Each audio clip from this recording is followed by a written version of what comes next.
Hi guys, for today's workout we are going to be having a 30-minute full body workout. Do note that this is for both level 2 and level 3 followers of the plan, so it is a little more challenging than the other level 2 workouts on our channel. If you are just starting out, do not feel the need to push yourself to do every advanced variation. We recommend beginners start with doing the main workout and even the simplified modifications if they are. To make the most of this workout, each set will be repeated twice. To learn more about why we do this, click the link in our description for more information on the training effect. We are going to be doing a mix of full body workouts at intervals of 45 seconds of work with 10 seconds of rest in between. In between the sets, we will have a short 30-second break. When the timer is green, it means that you can take your rest, and when the timer is white, it means that it is time for our next exercise. Like all other exercises, breathe out as you tighten your muscles and breathe in as you relax. For this workout, all you will need is a yoga mat, and we highly recommend 1 to 2 kilo weights, which can be replaced by any other 1 to 2 kilo objects like water bottles or other weighted objects. In this workout, you will also need a chair or bench that is about knee height. This will be for resting your foot for the Bulgarian split squat later on. You can pause the video here, and once you've got all that, come back to start the workout. Do also remember to stay hydrated during the workout and to stop whenever you feel unwell. Without further ado, let's start with our first move, Windmill. Stand with your feet slightly wider than shoulder width apart and your hands in a T formation. Rotate your torso as you tap your left foot with your right hand, pushing your hips to the left. You should feel a stretch in the back of your left leg and the right side of your back and torso. To stand up, engage your left hamstring and glutes, untwisting your torso and going back to starting formation before doing the same for the other side. This exercise not only warms up a range of our body's muscles, but also improves mobility, flexibility, and shoulder stability. It also helps to develop better coordination and improve balance. For a more challenging modification, you can try doing cross jacks, which targets both your upper body and lower body, making this an exercise with many benefits.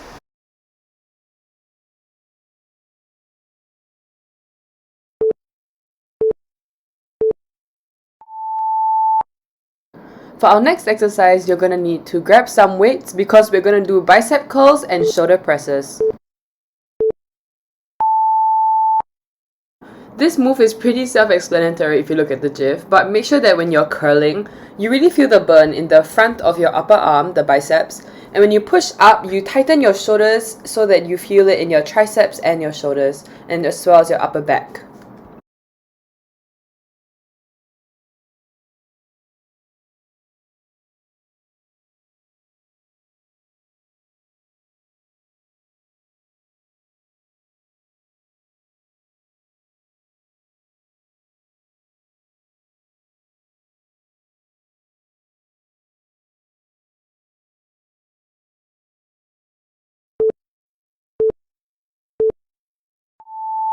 And we're going down to the mat for our next move, knee push-ups, which is just a modification for regular push-ups. So if you can do that, you do you, man. Be sure to keep your back flat, drawing a straight line from your knees to your head throughout this entire workout. And try to put most of your weight in your hands instead of your knees or your butt or your back. This exercise is tough, but it works your shoulders, arms, and even your core because it improves upper body strength and core stability. So do as many as you can for this 45 seconds. If this is not challenging enough for you but you also can't do regular push-ups, you can try following Alexia in the GIF and holding the position for 10 seconds before pushing yourself up. That one will really burn.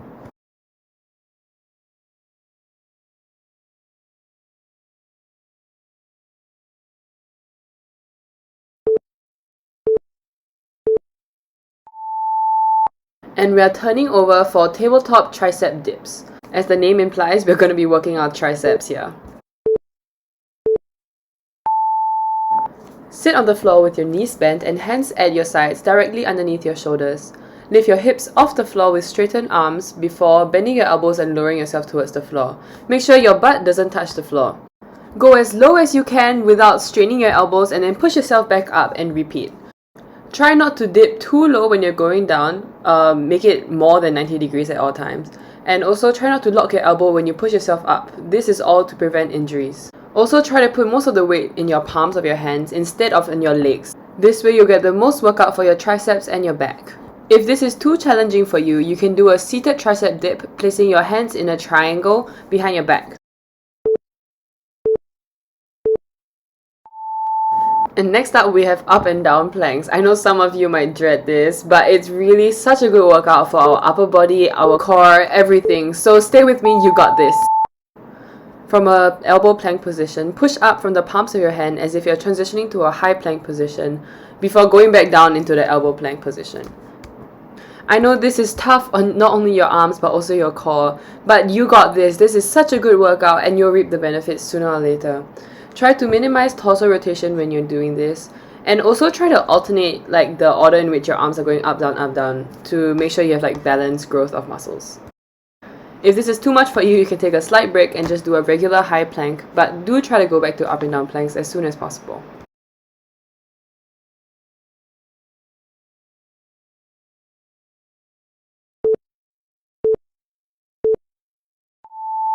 And our next move is ab bike. Lie down on your back and bend your knees with feet on the floor, hip width apart.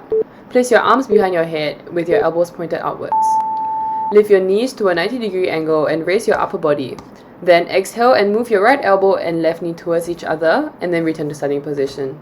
I'm sure we all know how to do this, but really go slow to really get the burn of this out of this workout. And remember that controlled movements are way better than fast movements where you don't really engage your core. This exercise works the lower abs and the obliques. However, if you feel pain in your neck or back during this exercise, you should stop and take a break, because that means that you're probably overstraining your abs and your neck and back are trying to overcompensate.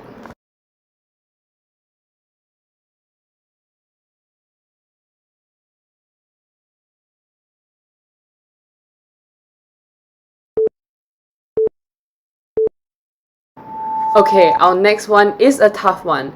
Lie on your back with your knees bent, feet shoulder width apart. Keeping your shoulders on the floor, engage your glutes and quads to drive through your left heel and raise your hips off the ground until your knee, hips and shoulders form a straight line. You can pause at the top for a little bit, squeezing your glutes for 1 or 2 seconds before lowering down back to starting position, but try not to let your butt rest on the floor for too long. We'll switch sides in 3, 2, 1. Now go to your left leg. If this is too challenging for you, you can do glute bridge march, but just be sure to squeeze your glutes the entire time to get the most out of this workout.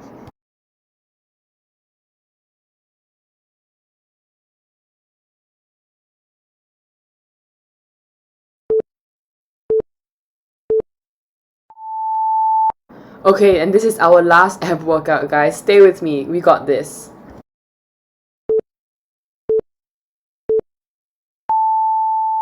This exercise may look simple, but it requires a ton of coordination and strength. Get into high plank position and tap your opposite shoulder with the palm of your hand before alternating and doing the same on the other side. Throughout this workout, try to limit hip rotation and torso rotation as much as you can, and be sure to maintain a tight and stable core. If this is too much for you, you can take it down a notch and do this workout on your knees, but do continue to tighten your core and limit torso rotation. Keep going, guys, we are already past the halfway mark of this set.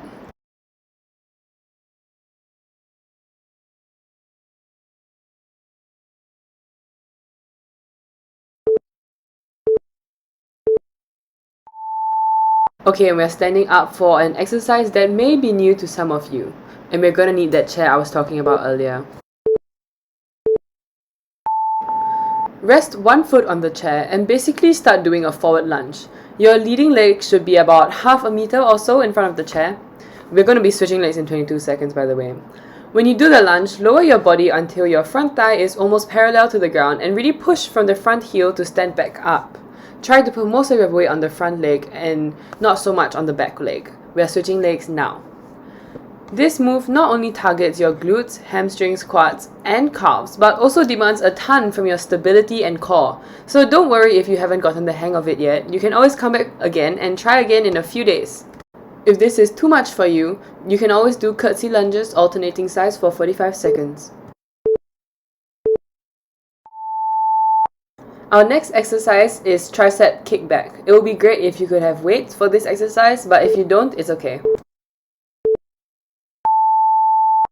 Stand with your knees bent and lean forward slightly at an angle. Keep your back straight and bend both arms at the elbow so your triceps are aligned with your back and your biceps are almost perpendicular to the floor.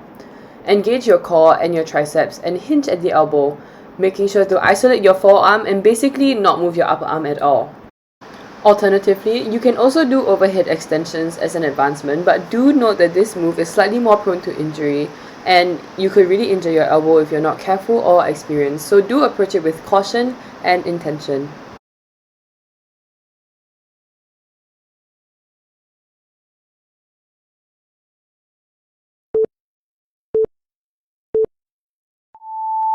Good job guys, we are so close to the end of this set. We are going to be having a cardio boost for the rest of the set, so keep pushing to get the most of it. Jump lunges are basically regular lunges, but you jump and you switch your legs mid-air. Each time, try to drop into a deep lunge position, bending both knees at a 90-degree angle, before jumping up and switching legs mid-air. You got this guys, I know this is gonna be tough and I know you're gonna break a sweat, your legs are gonna be trembling after this, but this is such a good workout for your heart and your legs, so keep pushing. If this is really too tough, you can do a modified version where you jump and land in the middle before switching legs.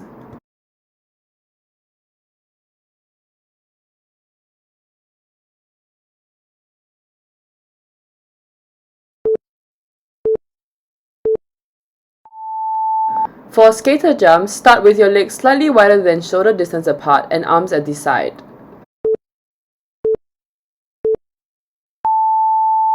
In a leaping motion, shift all your weight to one foot and bring the other leg behind at a slight angle similar to a reverse lunge. Swing your arms in front of the bent knee and leap the back leg forward to switch sides in a skating motion. Your arms should also alternate to keep you balanced throughout this workout. You should feel the burn in your hamstrings as well as your quads, so keep pushing guys.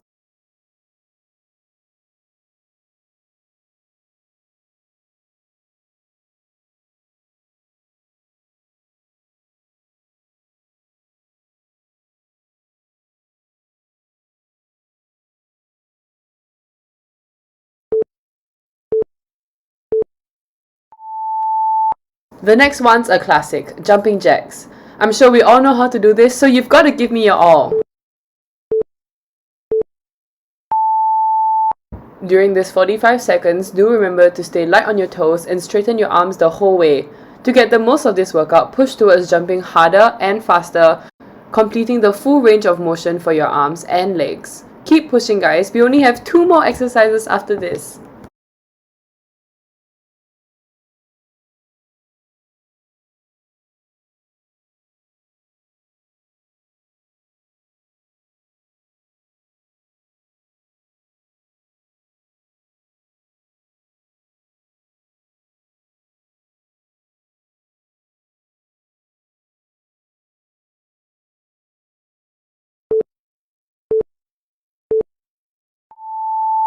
Next we have high knees. Stand with your feet hip width apart and place your hands slightly above your waist level.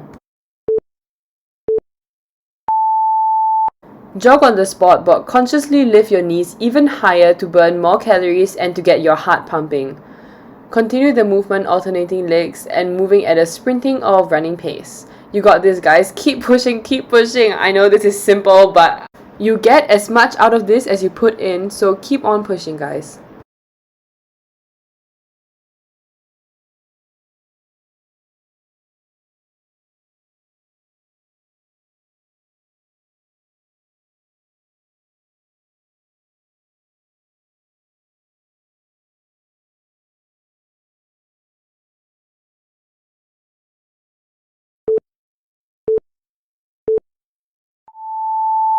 And our last move is power knees. Good job guys, we've come all the way and this is our final move for this set.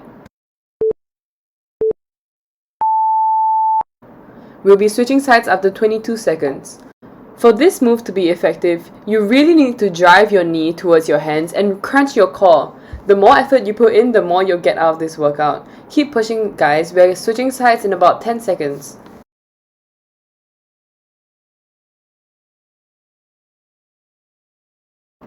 Okay, and switch sides now.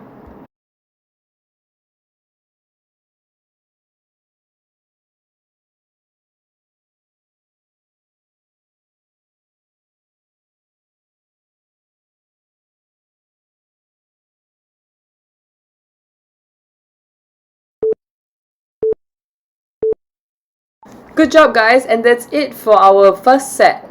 Now we have a 30-second break. You deserve it. The timer here says 20 seconds, but there's a 10-second preview of our next workout. When we come back, we are going to repeat this whole set again, starting with windmill.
Good job on completing both sets, guys. Now I'll pass it over to Alexia to lead you through some cool down stretches.